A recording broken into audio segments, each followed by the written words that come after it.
Hallo meine lieben Freunde, schön, dass ihr wieder alle dabei seid. In diesem Video geht es um ein Update im Fall von Frauke Liebs. Was ist seit den letzten Videos von mir so passiert? Generell ist es ja in dem Fall sehr ruhig geworden. In den Medien gab es nur eine Neuigkeit, die sich aber auch zerschlagen hat. Dazu hatte ich ja auch schon ein Video gemacht. Und ansonsten bei YouTube konzentriert man sich ja nur noch auf den Fall von Rebecca Reusch.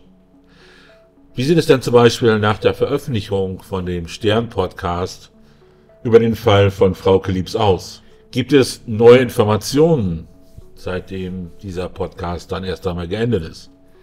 Es gibt ein paar neue Informationen, es hat sich ein bisschen was getan, aber bevor ich dazu komme, möchte ich den Fall nochmal kurz vorstellen, denn der eine oder andere wird nicht mehr ganz so drin sein, was dort über passiert ist, beziehungsweise es gibt auch Leute, die den Fall überhaupt nicht kennen.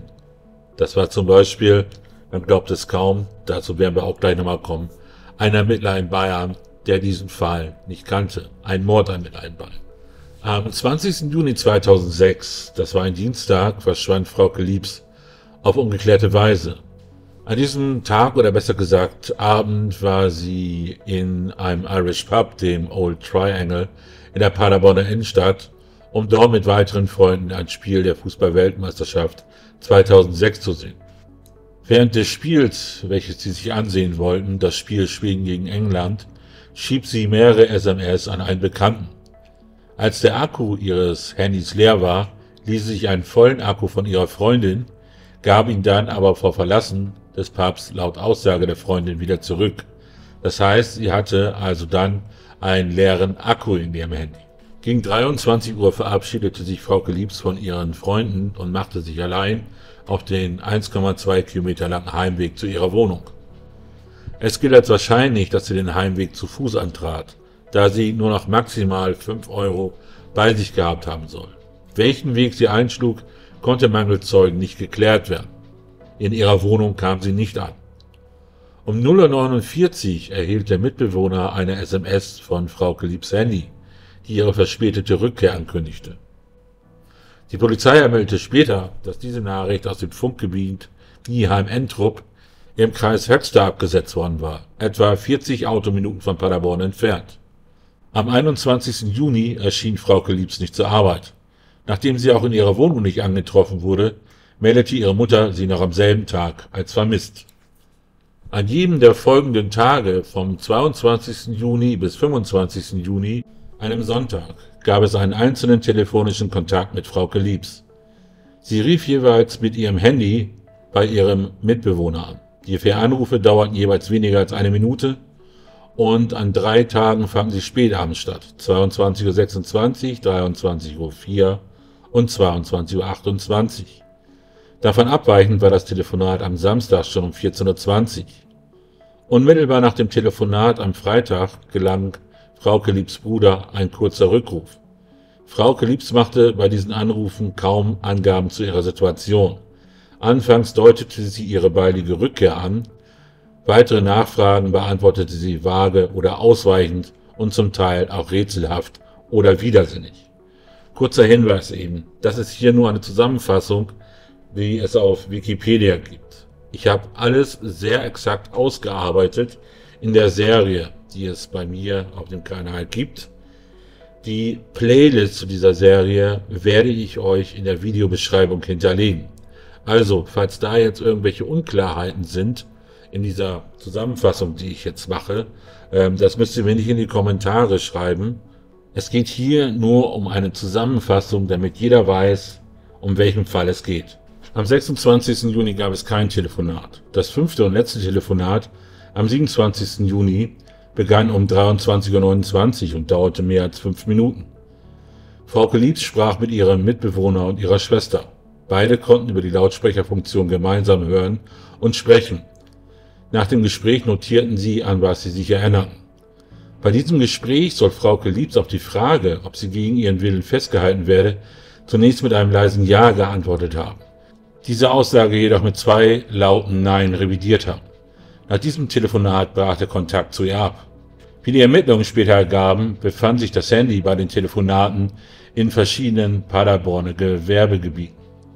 Am 4. Oktober 2006 wurde die Leiche von Frauke Liebs rund 50 Kilometer Luftlinie von Paderborn entfernt bei Lichtenau zwischen Asseln und Hebramwald im Kreis Paderborn von einem Jäger gefunden.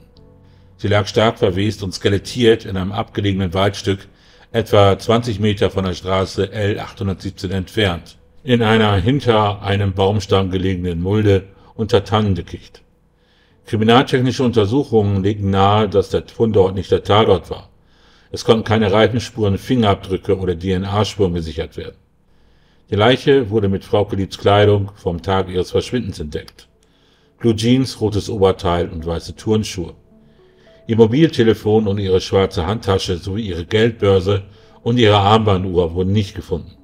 Die Obduktion ergab, dass Frauke Liebs spätestens einige Tage nach dem letzten Telefonat gestorben war. Aufgrund der fortgeschrittenen Skelettierung des Leichnams konnte die Todesursache nicht ermittelt werden. Frauke Liebs wurde am 27. Oktober 2006, also vor fast 20 Jahren mittlerweile, auf dem Lübecker Friedhof beigesetzt.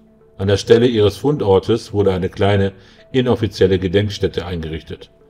Am Straßenrand erinnerte ein Holzkreuz mit ihrem Vornamen an sie. Das ist einmal grob der Fall, zusammengefasst mit den relevanten Punkten.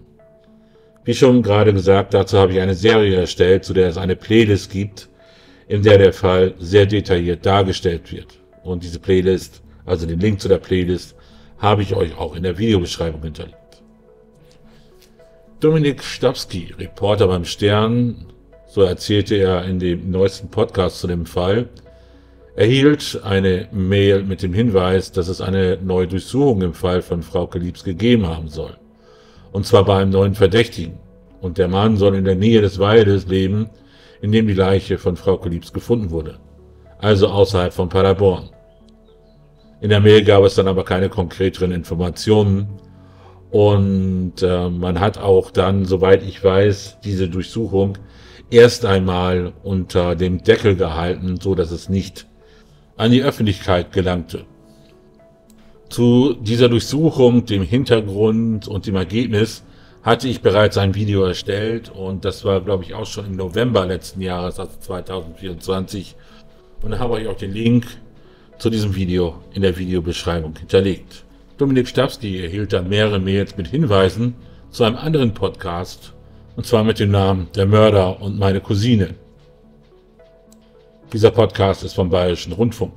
In dem Podcast geht es um einen Mann, der mindestens 2 Frauen getötet hat und mindestens eine weitere Frau vergewaltigte. Der Mann heißt Winfried B. und ist zurzeit inhaftiert. Soweit praktisch nichts Besonderes, aber es gibt ein paar interessante Punkte, denn er stammte aus Paderborn und er hat auch 2006, als sich das Verbrechen an Frauke ereignete, in Paderborn gelebt. Weiterhin hat er Verbindungen in das Umland von Paderborn, die ja eine wichtige Rolle im Fall von Frauke Liebs spielen. In Bad Driburg zum Beispiel ging er zur Schule. Und in Bad Driburg war Frauke Liebs Mutter Schulleiterin. Und Bad Driburg liegt nicht weit von der Funkzelle entfernt, in der Fraukes Handy in der Nacht des Verschwindens eingeloggt war. Er soll auch in Altenbeken gelebt haben, ein noch etwas kleinerer Ort östlich von Paderborn. Dieser Ort liegt an der B64. Dies ist vermutlich die Straße, die der Täter genutzt hat, um Frauke nach Paderborn zu bringen, damit sie von dort die Anrufe tätigen kann. Also kannte sich Winfried B. in der Gegend, in der sich Frauke zumindest zeitweise aufgehalten hat, sehr gut. Und dieser Winfried B. soll sich auch mit Beruhigungsmitteln gut ausgekannt haben. Er soll sogar damals seine getrennt von ihm lebende Tochter einmal Schlafmittel verabreicht haben. Und die Mutter vermutete, er wollte sie vergiften. Warum er ihr Schlafmittel verabreicht hat, das wurde nie geklärt. Seine letzte Tat beging Winfried B. 2013 in Bayern. Die Frau, also das Opfer, konnte kurz vor dem Tod noch telefonieren und klang dabei benommen. Und Frauke hat ja auch bei jedem ihrer Telefonate benommen geklungen. Also so, als wenn sie zumindest für die Telefonate irgendwie unter Substanzen gesetzt wurde. Allerdings war es dann so, dass Winfried B. seine Opfer, wegen denen er inhaftiert wurde, sehr gut kannte. Es waren reine Beziehungstaten. Dominik Stawski hat dann in dem Podcast Kontakt zu dem Bruder von Winfried B. aufgenommen. Und der Bruder berichtete dann, dass sie insgesamt 5 Brüder waren und alle hatten Probleme mit ihren Emotionen, alle waren aufbrausend. Winfried sei der Schlauste von allen 5 gewesen und er war auch der Intelligenteste von allen 5. Er hatte studiert und kannte sich mit Technik super aus. Und was er noch drauf hatte, war, dass er Leute um den Finger wickeln konnte. Der Bruder ist aber der Meinung, dass Winfried B. mit der Tat an Frauke nichts zu tun haben kann, denn es waren immer Beziehungstaten.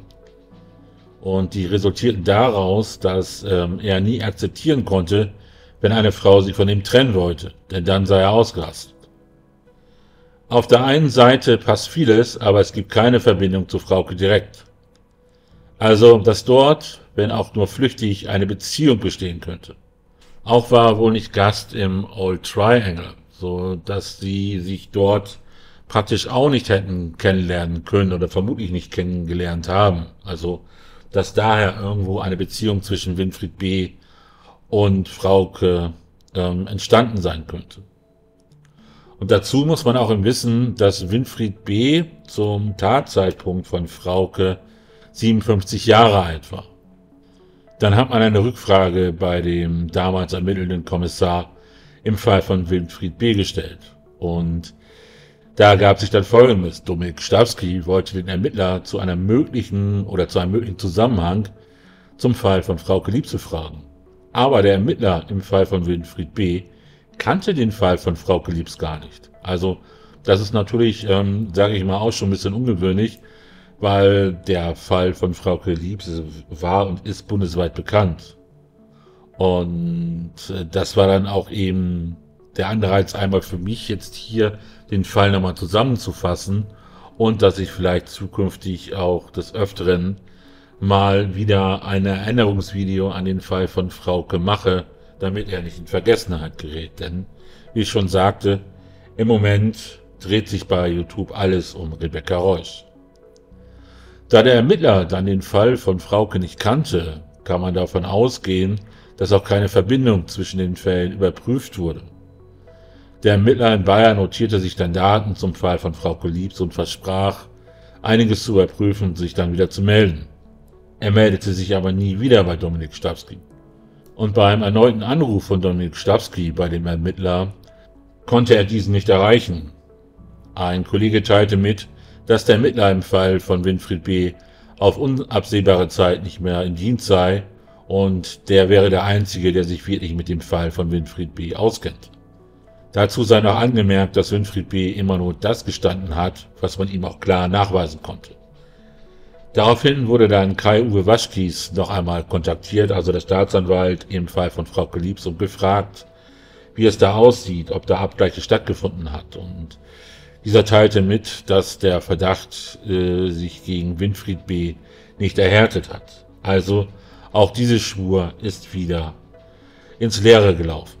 Und diese Spur oder diese mögliche Spur Richtung Winfried B., die kam dann wohl eher von Zuschauern oder Zuhörern des Podcastes, der Mörder und meine Cousine, und nicht von der Polizei. Aber dass die Polizei da noch tätig ist, das konnte man ja an der Durchsuchung im letzten Jahr noch sehen. Und da hat man ja dann erstmal versucht, das Ganze nicht an die Öffentlichkeit zu geben. Und so kann es dann dementsprechend sein, dass es die eine oder andere Aktion gibt, die gar nicht an die Öffentlichkeit kommt. Das war es dann, was es an Neuigkeiten in dem Fall von Frauke Liebs gibt. Ich bedanke mich bei euch fürs Zuhören oder Zuschauen, je nachdem, wie ihr meinen Content konsumiert. Passt auf euch auf und bis zum nächsten Video. Tschüss.